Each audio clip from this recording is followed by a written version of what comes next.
اس کی حالت یہ ہے کہ اس کے بال بکھرے ہوئے ہیں، چہرہ خاک آلود ہے، اور وہ بیت اللہ پہنچ کر ہاتھ پھیلا کر کہتا ہے یا رب یا رب، حالانکہ اس کا کھانا حرام کا ہے، اس کا پینا حرام کا ہے، اس کا لباس حرام کا ہے، اور حرام سے اس کی پرورش ہوئی، تو پھر اللہ تعالیٰ اس کی دعا کو کیسے قبول کرے؟ اگر دعا کرنے والا دعا کرے اور ساتھ گناہ کے کام بھی کرتا رہے یا ان سے توبہ نہ کرے، تو ایسے شخص کی دعا بارگاہ الہی میں شرف قبولیت حاصل نہیں کر سکتی۔ اس لیے دعا کرنے والے کو چاہیے کہ وہ اللہ تعالیٰ سے اپنے گناہوں کی معافی مانگے، توبہ اور استغفار کرے، جیسا کہ حضرت ہود علیہ السلام نے اپنی قوم سے کہا، اے میری قوم کے لوگو، تم اپنے پالنے والے سے اپنی تقصیروں کی معافی طلب کرو اور اس کی جناب میں توبہ کرو، تاکہ وہ برسنے والے بادل تم پر بھیج دے اور تمہاری طاقت پر اور طاقت قوت بڑھا دے اور تم جرم کرتے ہوئے روگردانی نہ کرو۔ دعا میں عاجزی و انکساری اختیار کرنے کا حکم قرآن مجید میں اس طرح دیا گیا کہ تم لوگ اپنے پروردگار سے دعا کیا کرو، گڑ گڑا کر اور چپکے چپکے بھی۔ اس آیت سے ثابت ہوا کہ دعا کرتے وقت اللہ تعالیٰ کے حضور خوب عاجزی کا اظہار کرنا چاہیے۔ اللہ تعالیٰ نے ہر قسم کی زیادتی و تجاوز سے منع فرمایا ہے، بالخصوص دعا میں زیادتی سے منع کرتے ہوئے ارشاد فرمایا، تم لوگ اپنے پروردگار سے دعا کیا کرو، گڑ گڑا کر اور چپکے چپکے بھی۔ واقعی اللہ تعالیٰ ان لوگوں کو ناپسند کرتا ہے جو حد سے نکل جائیں۔ دعا میں زیادتی کی کئی صورتیں ہیں، مثلا حرام اور ممنوع چیزوں کے لیے دعا کرنا، یا ہمیشگی کی زندگی کی دعا کرنا، یا بلا وجہ کسی کے لیے بری دعا کرنا۔ اس طرح کی تمام زیادتیوں سے اجتناب کرنا چاہیے۔ معلق دعا سے مراد وہ دعا ہے جس میں دعا اس طرح کی جائے کہ اے اللہ، اگر تو چاہتا ہے تو مجھے عطا کر دے، اور اگر چاہتا ہے تو بخش دے۔ اس کا معنی یہ ہوا کہ یا اللہ، اگر تو بخشنا نہیں چاہتا تو نہ بخش، اگر عطا نہیں کرنا چاہتا تو عطا نہ کر، تیری مرضی۔ حالانکہ نبی کریم صلی اللہ علیہ وآلہ وسلم نے فرمایا، تم میں سے کوئی شخص ہرگز یہ نہ کہے کہ یا اللہ، اگر تو چاہے تو مجھے بخش دے، اگر تو چاہے تو مجھ پر رحم فرما، بلکہ پورے عزم سے دعا کرے، کیونکہ اللہ تعالیٰ کو کوئی مجبور نہیں کر سکتا۔ دعا مانگنے سے پہلے اللہ تعالیٰ کی تعریف بیان کی جائے اور بعد میں نبی کریم صلی اللہ علیہ وآلہ وسلم پر درود بھیجا جائے اور اس کے بعد اپنی حاجت کا سوال کیا جائے۔ یہ ترتیب مستحب ہے، جیسا کہ فضالہ بن عبید رضی اللہ عنہ کی حدیث میں ہے کہ رسول اللہ صلی اللہ علیہ وآلہ وسلم نے ایک آدمی کو نماز میں دعا کرتے ہوئے سنا، مگر اس نے آپ پر درود نہ بھیجا، تو آپ نے فرمایا اجل ھذا، اس نے جلدی کی۔ پھر اسے بلا کر اور دوسرے لوگوں کو بھی فرمایا کہ جب تم میں سے کوئی دعا مانگے تو پہلے اللہ تعالیٰ کی حمد و ثنا کرے، پھر درود پڑھے اور پھر وہ دعا کرے۔ بندے کی دعا اس وقت تک قبول نہیں کی جاتی جب تک وہ دعا میں عاجزی اور انکساری نہ کرے۔ جیسے ہی بندہ دعا کرنے کے بعد جلدی کرے گا، صبر نہیں رکھے گا، تو اس کی دعا قبول نہیں ہوگی۔ تو دعا کے بعد صبر رکھنا بہت ضروری ہے، تب ہی ہماری دعائیں قبولیت کو پہنچ سکتی ہیں۔ اب ہم آپ کو بتاتے ہیں 3 ایسے اوقات کے بارے میں جن کے بارے میں حضرت علی رضی اللہ عنہ نے فرمایا، جو بندہ ان 3 وقتوں میں اپنی حاجت اللہ رب العزت کے سامنے رکھتا ہے، وہ ضروریات کا سامان اللہ تعالیٰ سے مانگتا ہے، وہ چاہے اولاد ہی کیوں نہ مانگے یا مال و دولت ہی کیوں نہ مانگے، اللہ تعالیٰ اس کو ان 3 وقتوں میں جو وہ مانگتا ہے اس کو ضرور عطا فرماتے ہیں۔ اور دوسری بات، ہم آپ کو ایک ایسا وظیفہ بتائیں گے، اگر 11 دن تک رات کو آپ اس وظیفے کو کرتے ہیں تو انشاءاللہ آپ کی ہر حاجت پوری ہوگی اور آپ کے گھر میں خوب خیر و برکت ہوگی۔ اللہ رب العزت کی غیب سے مدد آئے گی، برکت ہی برکت اور رحمت ہی رحمت ہوگی۔ تو وہ 3 اوقات کون سے ہیں؟ ایک شخص حضرت علی رضی اللہ عنہ کی خدمت میں آیا اور کہنے لگا، یا علی، وہ کون سا وقت ہے کہ جب بھی میں دعا مانگ لوں فوراً قبول ہو جائے؟ تو حضرت علی رضی اللہ عنہ نے فرمایا، اے شخص، میں نے اللہ کے رسول صلی اللہ علیہ وآلہ وسلم سے سنا ہے کہ 3 موقع ایسے ہوا کرتے ہیں جن میں اللہ تعالیٰ اپنے بندے کی دعا رد نہیں کرتا۔ اس شخص نے پوچھا، یا علی، وہ کون سے 3 لمحات ہیں؟ تو حضرت علی رضی اللہ عنہ نے فرمایا، نمبر 1، جب انسان کا جسم کانپنے لگے اور تھر تھرانے لگے، اس وقت مانگی گئی دعا اللہ تعالیٰ کبھی رد نہیں کرتا۔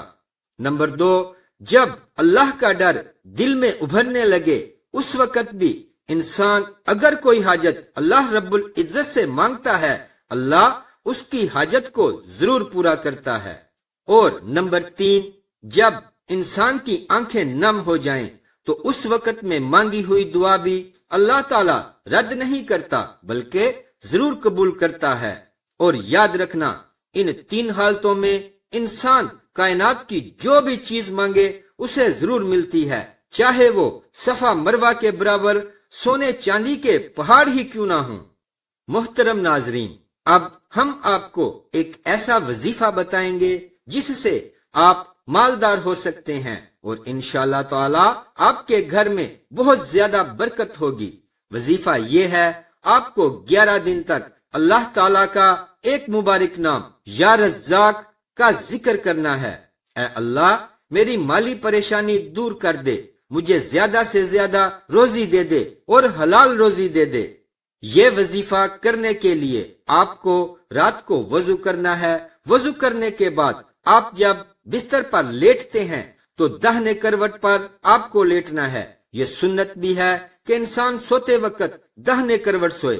پھر لیٹنے کے بعد آپ کو اپنی حاجت دل میں رکھ کر یا رزاق یا رزاق یا رزاق 101 مرتبہ 11 دن تک پڑھنا ہے، اور ہر رات اسی طریقے سے وضو کر کے ہی پڑھنا ہے۔ انشاءاللہ تعالی کچھ ہی دنوں کے اندر آپ کی ہر حاجت پوری ہوگی اور اللہ کی مدد غیب سے آپ کے گھر میں آئے گی، اور اللہ کی رحمت اور برکت آپ کے گھر میں برسنے لگے گی انشاءاللہ تعالی۔ اب ہم آپ کو بتاتے ہیں کہ پیارے نبی صلی اللہ علیہ وآلہ وسلم نے ارشاد فرمایا، 4 چیزیں چہرے کی رونق کو ختم کر دیتی ہیں۔ نبی کریم صلی اللہ علیہ وآلہ وسلم نے فرمایا، جس انسان کی زندگی میں یہ 4 چیزیں آتی ہیں تو اس کے چہرے کی رونق چلی جاتی ہے۔ تو پیارے رسول صلی اللہ علیہ وآلہ وسلم نے 4 چیزوں کے بارے میں بتایا ہے۔ بہت سے لوگ اس بات کو نہیں جانتے، لیکن ہم آپ کو بتائیں گے۔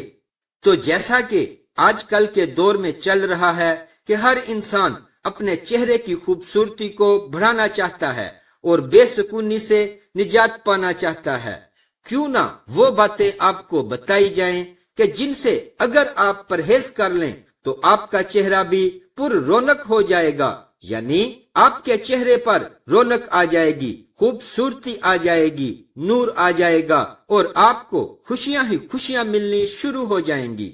پیارے نبی صلی اللہ علیہ وآلہ وسلم نے ارشاد فرمایا، زنا کرنے سے چہرے کی رونق ختم ہو جاتی ہے۔ کسی کی عزت نہ کرنا، یعنی جو انسان کسی کی عزت نہیں کرتا اس کی خوشیاں جاتی رہتی ہیں۔ عزت کرنا کسی بھی معاملے میں ہو، یا پھر روزی کے معاملے میں ہو، یا کسی معاملے میں جو شخص عزت نہیں کرتا اس کی خوشیاں ختم ہو جاتی ہیں۔ اور فضول کسی بات پر بحث بنائے رکھنا اور کسی غلط کام کو بغیر کسی خوف کے ساتھ کرنا، یہ بھی خوشیوں کو ختم کر دیتا ہے اور چہرے کی رونق بھی ختم ہو جاتی ہے۔ لوگ جب کسی گناہ کے کام کو کرتے ہیں تو ان کے دل میں کسی طرح کا خوف نہیں ہوتا۔ ان کے لیے فرمایا گیا ہے، جو کوئی ان 4 چیزوں سے پرہیز کر لے اس کی خوشیاں بھی برقرار رہیں گی اور اس کے چہرے پر رونق بھی بنی رہے گی۔ لہذا اگر آپ بھی یہ چاہتے ہیں کہ آپ کی خوشیاں برقرار رہیں اور چہرے کی رونق بنی رہے، وفاداری قائم رہے، تو کسی کے ساتھ بھی جھوٹ نہ بولیں۔ اگر ایسا ہوا تو آپ کے چہرے کی رونق جاتی رہے گی اور خوشیاں بھی جاتی رہیں گی۔ اس کے ساتھ ساتھ ہم آپ کو ایک چھوٹا سا عمل بتانے جا رہے ہیں۔ جن لوگوں کے چہرے کی رونق ختم ہو چکی ہے، چہرے پر داغ دبے آ چکے ہیں اور دیکھنے والوں کو ان کا چہرہ عجیب سا محسوس ہوتا ہے، تو اس کے لیے آپ کو آج ایک عمل بھی بتا رہے ہیں۔ یعنی آپ کو کرنا کیا ہے؟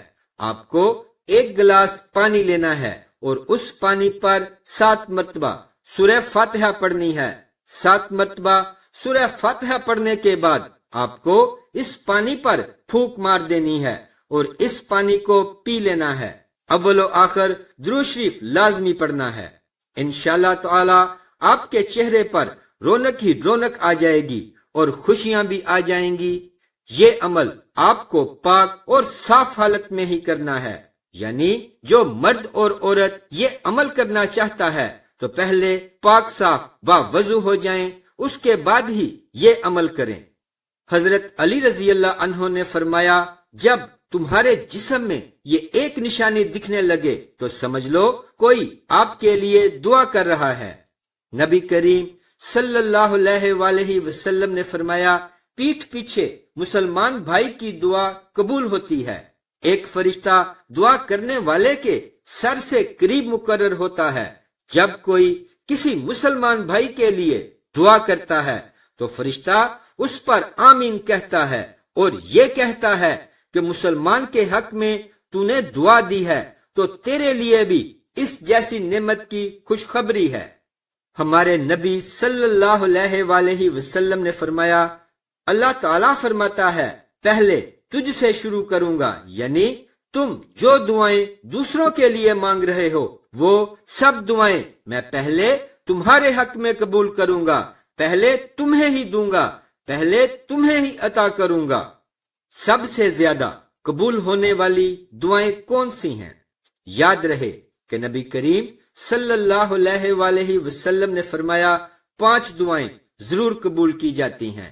پہلے نمبر پر مظلوم کی دعا، دوسرے نمبر پر حاجی کی دعا، تیسرے نمبر پر مریض کی دعا، چوتھے نمبر پر مجاہد کی دعا، 5ویں نمبر پر ایک مسلمان کی دوسرے مسلمان بھائی کے لیے دعا جو دوسرے مسلمان بھائی کی غیر موجودگی میں کرتا ہے۔ محترم ناظرین، صرف 2 لوگ مقدر والے ہوتے ہیں، ایک وہ جنہیں وفادار دوست ملتا ہے اور دوسرا وہ جس کے ساتھ ماں کی دعائیں ہوتی ہیں۔ حضرت علی رضی اللہ عنہ فرماتے ہیں، جب تم بغیر کسی وجہ کے خوشی محسوس کرنے لگو تو یقین کر لو کوئی نہ کوئی کہیں نہ کہیں آپ کے لیے دعا کر رہا ہے۔ 2 گناہ ایسے ہیں جن کی وجہ سے زندگی بھر کی نیکیاں ختم ہو جاتی ہیں۔ نمبر 1، ایک نیک بندہ جس نے اپنی زندگی کے 70 سال اللہ کی عبادت میں گزارے، جب اس کا انتقال ہو گیا تو وہ ایک مرید کے خواب میں آئے۔ مرید نے پوچھا، حضرت کیا ہوا آپ کے ساتھ؟ آپ نے فرمایا کہ کچھ نہیں، بس ابھی تک بخشش نہیں ہوئی ہے۔ مرید نے کہا کہ حضرت آپ نے تو 70 سال اللہ کی عبادت کی ہے، پھر آپ کی بخشش کیوں نہیں ہوئی؟ تو آپ نے فرمایا، ان 70 سال کی عبادت کے بارے میں مجھ سے ابھی تک پوچھا ہی نہیں گیا ہے، میرا معاملہ تو بس ایک بات پر رکا ہوا ہے۔ مرید نے پوچھا، آخر وہ معاملہ کیا ہے؟ تو حضرت نے فرمایا، ایک دفعہ میں اپنے آنگن میں بیٹھا ہوا تھا، تیز دھوپ تھی، پھر اچانک سے بارش ہونے لگی تو میرے منہ سے نکل گیا، اف، یہ کس وقت کی بارش ہے؟ بس اللہ تعالیٰ روزانہ مجھے اس وقت پر پوچھتا ہے، بتاؤ بارش کا صحیح وقت کون سا ہے؟ کیونکہ اللہ کے یہاں ہر چیز کا ایک وقت مقرر ہے۔ اب میرے پاس کوئی جواب نہیں ہے۔ بس اسی ایک گناہ کی وجہ سے اس شخص کی بخشش نہیں ہوئی۔ یہ تیز گرمی، یہ تیز سردی، بے وقت بارش کا ہونا، یہ سب اللہ کی مرضی ہے۔ کب کیا کرنا ہے اور کیسے کرنا ہے، اللہ کے ہاں سب مقرر ہے۔ اس لیے ان کاموں میں اپنی عقل نہ لگائیں اور اپنی زبان سے ایسے الفاظ بھی نہ نکالیں جو اس کی شان کے خلاف ہوں۔ محترم ناظرین، توہم پرستی اور بدشگونی جیسے عقائد کے حامل افراد کچھ چیزوں، واقعات یا علامات کو اپنے لیے مبارک گردانتے ہیں اور کچھ کو نقصان دہ یا منحوس قرار دیتے ہیں، مگر در حقیقت ایسے لوگ اپنی خوشیاں اور ذہنی سکون برباد کر لیتے ہیں، کیونکہ دین اسلام ہمیشہ تحقیق اور غور و فکر کی دعوت دیتا ہے اور اس میں توہم پرستی یا بدشگونی کی قطعاً کوئی گنجائش نہیں۔ غالباً دینی احکام سے کم واقفیت اور برے صغیر میں طویل عرصے تک ہندوؤں کے ساتھ رہنے کے سبب ہمارے معاشرے میں یہ بدعات عام ہوئیں۔ مثلاً شام کے وقت جھاڑو دینے سے گریز کرنا کہ اس سے دولت کم ہوگی، مرد کی دائیں اور عورت کی بائیں آنکھ پھڑکنے کو اچھی خبر کی آمد سے مشروط کرنا، ٹانگیں ہلانے سے دولت کا چلے جانا، پیاز یا چھری سرہانے رکھنے سے برے خوابوں سے نجات ملنا وغیرہ، نیز کالی بلی کے راستہ کاٹنے، شیشہ ٹوٹنے، دودھ کے ابل کر برتن سے باہر گر جانے وغیرہ کو اپنے لیے منحوس تصور کرنا محض توہم پرستی کے سوا کچھ نہیں۔ اس حوالے سے ارشاد باری تعالیٰ ہے کہ تجھے جو بھلائی ملتی ہے وہ اللہ تعالیٰ کی طرف سے ہے اور جو برائی پہنچتی ہے وہ تیرے اپنے نفس کی طرف سے ہے۔ لیکن اس کے باوجود آج بھی ہمارے گھروں میں خصوصاً خواتین ایسے جملے بولتی نظر آتی ہیں کہ جوتا الٹا پڑا ہے سیدھا کر دو، لگتا ہے کوئی سفر درپیش ہے، اس وقت جھاڑو مت لگا، ابھی بھائی سفر پر نکلا ہے وغیرہ۔ بے شک اللہ کی رضا کے بغیر پتا بھی نہیں ہلتا، اس لیے ہمیں چاہیے کہ ہم اللہ تعالیٰ پر پورا ایمان اور بھروسہ رکھیں، کیونکہ اس دنیا میں جو کچھ بھی ہوتا ہے وہ اللہ تعالیٰ کی رضا سے ہوتا ہے، اور ہر چیز کی کوئی نہ کوئی وجہ ہوتی ہے، کیونکہ اس دنیا میں کوئی چیز بے وجہ پیدا نہیں ہوئی۔ گناہ نمبر 2، دوستو، نبی کریم صلی اللہ علیہ وآلہ وسلم کا فرمان ہے کہ کل جب قیامت کا دن ہوگا اور ایک بندے کو اللہ کی بارگاہ میں حاضر کیا جائے گا، اس بندے کے نامہ اعمال میں ہر طرح کی نیکی موجود ہوگی، اس کے پاس پہاڑوں جیسی نیکیاں ہوں گی، نیکیوں کو دیکھ کر اہل محشر بھی حیران ہوں گے، یعنی کہ اس کے پاس اتنی زیادہ نیکیاں ہوں گی۔ اس کے بعد اس بندے کی تمام نیکیوں کو میزان یعنی ترازو میں رکھا جائے گا، اس کی نیکیوں کا پلڑا بھاری ہو جائے گا، اس کے گناہوں کا پلڑا ہلکا ہو جائے گا۔ وہ بندہ یقین کرے گا کہ اب تو میں جنت میں جانے والا ہوں۔ اب اس کے بعد اس کے گناہوں والے پلڑے میں کاغذ کا ایک چھوٹا سا ٹکڑا ڈالا جائے گا، اس کے گناہوں کا پلڑا بھاری ہو جائے گا، یعنی اس ایک کاغذ کے ٹکڑے کی وجہ سے تمام عمر کی نیکیاں ہلکی ہو جائیں گی۔ اس کے بعد اللہ کی طرف سے فرشتوں کو حکم ہوگا، اس کو پکڑو اور اسے گھسیٹ کر جہنم میں ڈال دو۔ وہ بندہ حیران ہو جائے گا اور سوچنے لگے گا کہ میں نے تو عمر بھر اللہ کی عبادت کی، آخر مجھ سے ایسا کون سا گناہ ہو گیا ہے جو اس کاغذ کے ٹکڑے میں ہے، جس کی وجہ سے میرے گناہوں کا پلڑا بھاری ہو گیا۔ جب فرشتے اس بندے کو گھسیٹتے ہوئے جہنم کی طرف لے جا رہے ہوں گے تو وہ بندہ کہے گا کہ میں جہنم میں تو جا رہا ہوں، لیکن مجھے یہ تو بتایا جائے کہ آخر اس کاغذ کے ٹکڑے میں ایسا کون سا گناہ لکھا ہوا ہے جس نے میری عمر بھر کی نیکیوں کو ختم کر دیا ہے۔ تو پھر اللہ فرمائے گا، اے میرے بندے، تو نے ایک مرتبہ اپنی والدہ سے چلا کر بات کی تھی، صرف ایک بار چلا کر بات کرنے کا گناہ اس کاغذ کے ٹکڑے میں لکھا ہوا ہے، بس جس کی وجہ سے تیری تمام نیکیاں ہلکی ہو گئیں۔ اللہ اکبر، استغفر اللہ۔ ذرا سوچو، ماں باپ سے صرف ایک بار چلا کر بات کرنے کا گناہ اتنا بڑا ہے، تو پھر جو لوگ اپنے ماں باپ کو اہمیت ہی نہیں دیتے، ایسے لوگوں کے ساتھ کیا ہونے والا ہے یہ تو اللہ ہی بہتر جانتا ہے۔ اس لیے اگر آپ کامیاب ہونا چاہتے ہیں تو اپنے ماں باپ کی خدمت کریں اور ان کو ہمیشہ خوش رکھیں۔ دعا ہے کہ اللہ تعالی ہم سب کو اپنے ماں باپ کی خدمت کرنے کی توفیق عطا فرمائے اور ان کا ادب کرنے کی، احترام کرنے کی توفیق عطا فرمائے اور ہمیں 5 وقت نماز با جماعت ادا کرنے کی توفیق عطا فرمائے، آمین ثم آمین۔ ویڈیو اچھی لگے تو کمنٹ میں اللہ کے 99 ناموں میں سے کوئی ایک نام لکھتے جائیں اور زیادہ سے زیادہ شیئر کر دیجئے گا تاکہ سب مسلمان بھائیوں اور بہنوں کا بھلا ہو۔ اسلامک ویڈیوز کے لیے سبسکرائب کریں اور ساتھ بیل کے بٹن کو بھی پریس کر دیں۔